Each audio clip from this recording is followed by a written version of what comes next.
Hi friends, it's Counting Sheep and it's time for our 2024 year reading, and I'm going to do an oracle reading for you month by month, but I'm first going to pull an overall theme for the year, what we can maybe be aware of as our overall theme.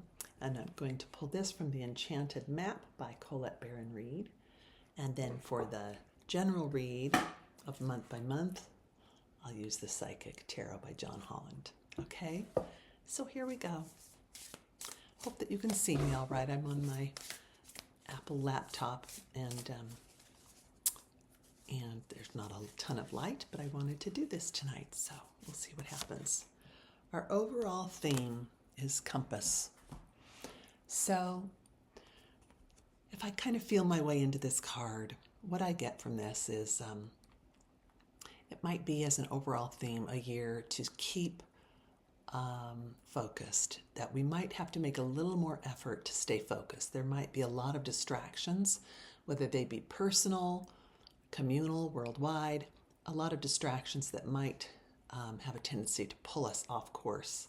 So compass reminds us to stay focused and to keep our true north, keep focus on our true north. And sometimes we have to make a really conscious effort to do that. So this might be one of those years. Sometimes it's that day because there's so much going on. Sometimes it's that month because there's so many visitors.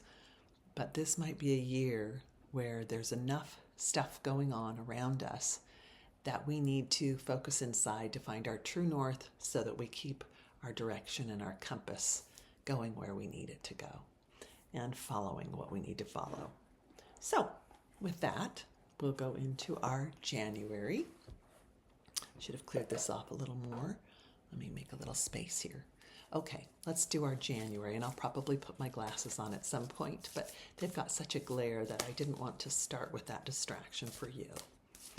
All right, let's see what our overall theme that we can be aware of for January 2024 is. Light.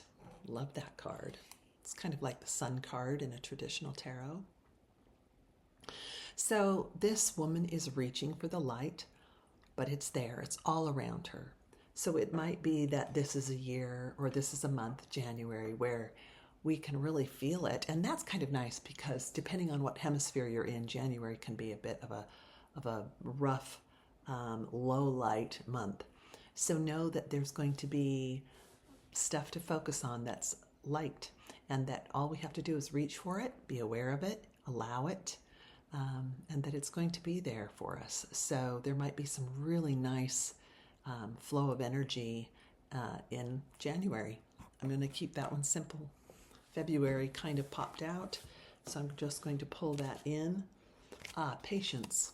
Okay, this is a beautiful card, because when I ask people, what do you see when you look at this card, I'll give you a second to kind of look at it. And some people will be like, well, I see a woman who's growing a flower, or who's looking at a flower. And other people say, I see a woman who's looking at this seed. So what was your first initial focus? And patience, I always feel like that's an oxymoron. I hope that's the right word, because when we have patience, we don't need patience. If we're in that flow of just trusting that things are going to grow or unfold, then we really don't need to have patience, because it's just a natural flow, and we allow that.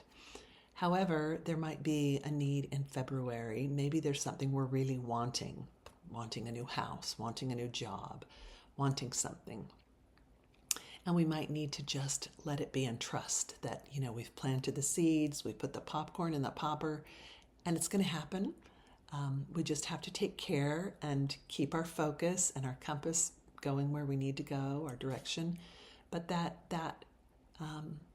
if we allow for that patience, then that growth can happen more easily, right? And we can be aware and see it and notice it. But if we wait for it, if we wait to see that seed grow, it's a lot harder than we're just like, okay, I know it's there, it's under the soil, I'm going to water it, I'm going to give it the right amount of sunlight. And so just nurture yourself and whatever your dreams are in February. March 2024. Okay, rest and rejuvenation.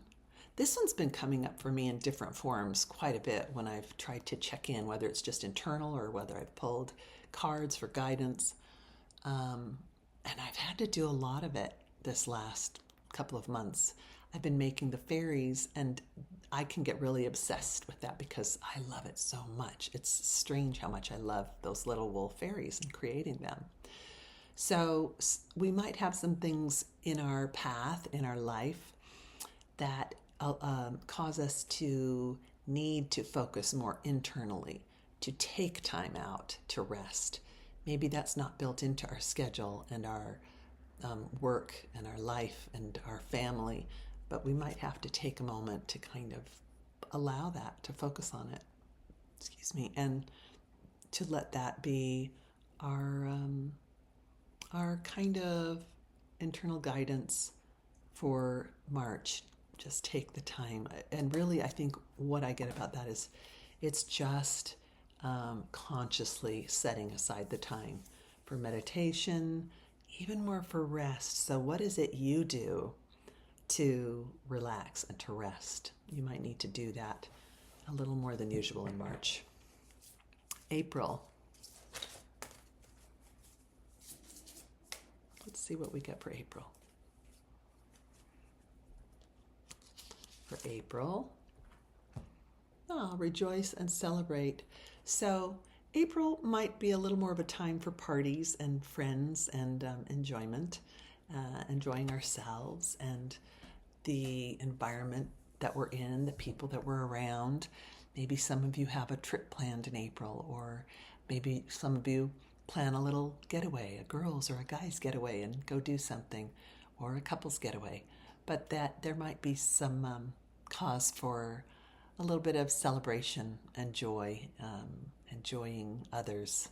It feels like it's more than just us having fun, but that we're going to enjoy a little bit more community and a little bit more, I'm not a big partier, but party energy, playful energy in April. Okay, so that's kind of nice. Let's look at May. And see what themes might come up for us in May 2024. Okay, mental conflict. So there might be something you can see where this person is their mind is kind of spiraling out. And boy, I have a tendency to do that. I find some people I think are more prone to do that in the morning, and some people are more at night. Like I have a sister who experiences more anxiety in the morning, and I experience it definitely much more at night. The morning I tend to get really focused and be like, let's go, first thing, what's my first thing on the list, or make the list or whatever. So it might be that to get it out of our brain, that you keep a pad of paper by the bed, and whether it's in the morning or at night, just write down all the stuff that's circling or spiraling in the mind and getting out of control, or the catastrophizing that we might be doing. And this is May, so it's the beginning of a new season. We're headed into in our hemisphere, we're headed into more of the spring. So it might be that there's a lot we feel we have to do. Okay, I need to get that garden ready, and oh man, I forgot I need to do this, and I put that off. So take time. We've taken time to rest and rejuvenate. We had a little bit of partying and playfulness, and now maybe write down the goals and the things that you want to accomplish when you find your mind spiraling in May, if it does. That's maybe a good focus for you to help calm that. I have a very active mind at times, and it's really hard sometimes, and writing things down and getting them out of the mind are sometimes the best thing. Wisdom, June. June, there might be a surprising journey that we begin to go on. And whether it's literal, that there's some travel that you weren't planning on and you get to do it, or whether it's, like when I get that card, it's usually non-traditional. So in this setting where we're doing a general reading, for all of us, as a theme, I would say perhaps the unexpected happens a little bit in June, and it feels good. It feels like it's something that we will benefit from, but it wasn't something that we had in the plan. It wasn't something we could plan for, which is a good thing to remember when we're spiraling out about something, that we really can't control everything, you know? Sometimes things happen. And it feels like whatever this is brings us gifts. And sometimes when things bring us gifts, it doesn't look great from where we're standing. We can be like, oh, I'm really not enjoying this. And sometimes it's like, this is the best. So if you can keep your intention and your compass focused on believing that everything brings you a gift, if you just take the time to see it, and sometimes it is painful. None of us get through this life without a lot of pain and loss.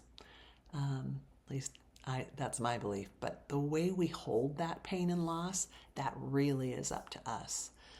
I had mother and father that were very different in how, and they experienced a great deal of tragedy. And they both would process it quite differently. And you could say one or the other was healthier for it. But I really observed that my father lived the longest because he died last February, whereas my mother died many years ago. And she was very sad and depressed for much of her life. My father was just, not that he didn't get sad or low or angry, but he was generally a happy person. And I remember the last couple of years of his life, he was at a funeral at least twice a month. And there was often a sad story attached to that. But he didn't, he still went on doing things and, baking bread for the ladies in his church that were widowed. And, he just found positive purpose all the time, or most of the time. So in June, it might be that there's some surprises, and it's up to you and me how we hold those. And they can be gifts, or they can be annoyances and hassles, but they can be gifts. Okay? July.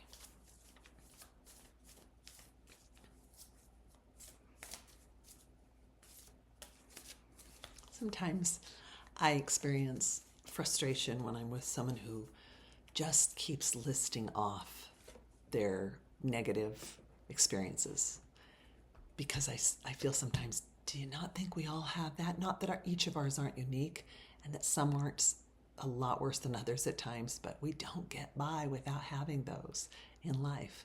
So now what? How are we going to hold it? Feel it, grieve it, but now what? That's funny that this is the card. Moving on. Now what? So this person is moving from fall or winter into spring and light, right? And again, we need both. I was listening to a YouTube the other day talking about, talking about how if everything's all dark or everything's all light, you really can't distinguish anything. We really need them both. So have gratitude for the tough times and the things that feel like dark, heavy times. If you can, I can't always go there by any means, but as much as you can, feel it. And then what are you going to do now? How do you redirect that compass and move toward your light, toward your purpose, toward the thing that motivates you? And if the doors keep slamming, then pause, rest, recalibrate your north, and maybe it's something simple that you can move toward. It doesn't have to be big.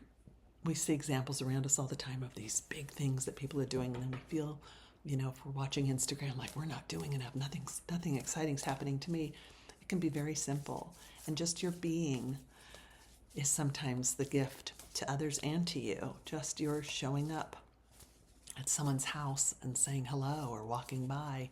You just never know how much that can bring them light. So moving on from things that hold us down into things that bring light. Throat chakra. So let's see, we're in August. August, it might be that there are some things that need to be said. It might be somebody else that needs to say it to you. It might be you that needs to say it to them. But as a theme, according to this set of cards, the throat chakra is, let me make sure there's not third eye, yeah, throat chakra. So that chakra is about communication. So there might be more of a need to focus and make an effort on communicating. And generally that's verbally when it's the throat chakra. So you might need in August to make an effort to really communicate to someone or communicate something, okay? September, fertility.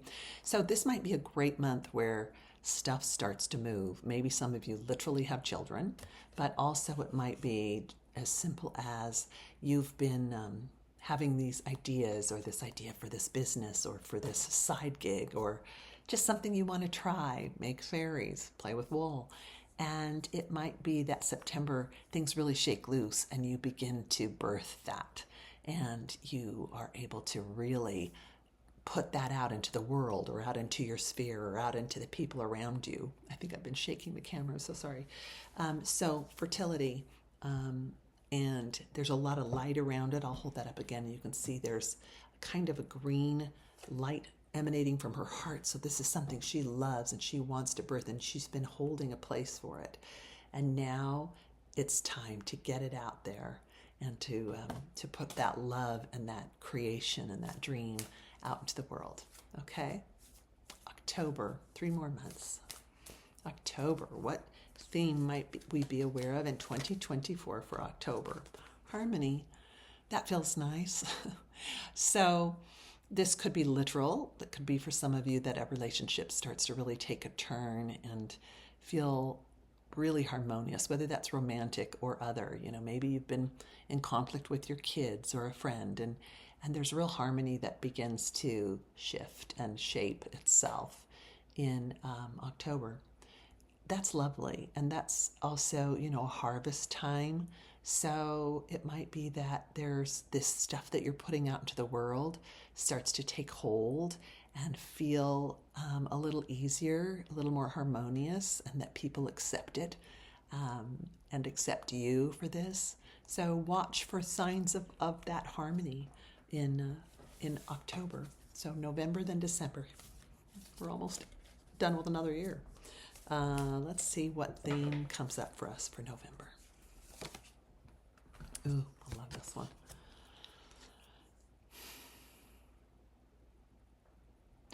So partnerships and what, alliances? Yeah, partnerships and alliances. What I love about this card, you know, is that whatever direction you go, there's more than one person helping another person, that you're not alone. And so it might be that whatever this is you're putting out into the world, or the harmony that you're feeling, you really feel in November the support that you have, the support that's outside of you.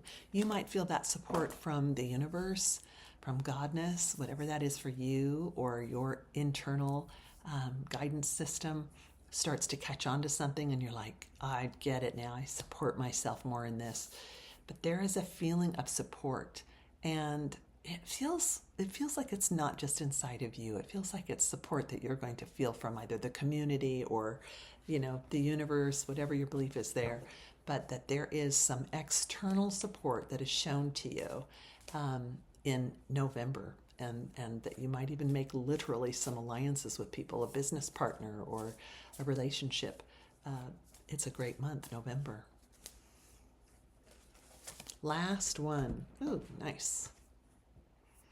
It's our power chakra, the solar plexus. Color is yellow. And so for this one, you might really find that in December, for whatever reason, you feel extremely empowered, and that things are really flowing for you. It's your sunshine time. It's the time of clarity and light, and all this focusing the direction north, finding your true north. It feels like, could be that in December you really find that your light is going. You are shining bright. You are empowered. That's that space just above your belly, and yellow is the color of that chakra, and you just beam it out. Just enjoy it. Just feel it, and enjoy the alliances and everything that this year of 2024 has brought you, you know. whatever your goals were in your north that you kept reevaluating and recalibrating and fine-tuning, it feels like December you get to really look at that and go, yeah, this went really well. This was a positive experience.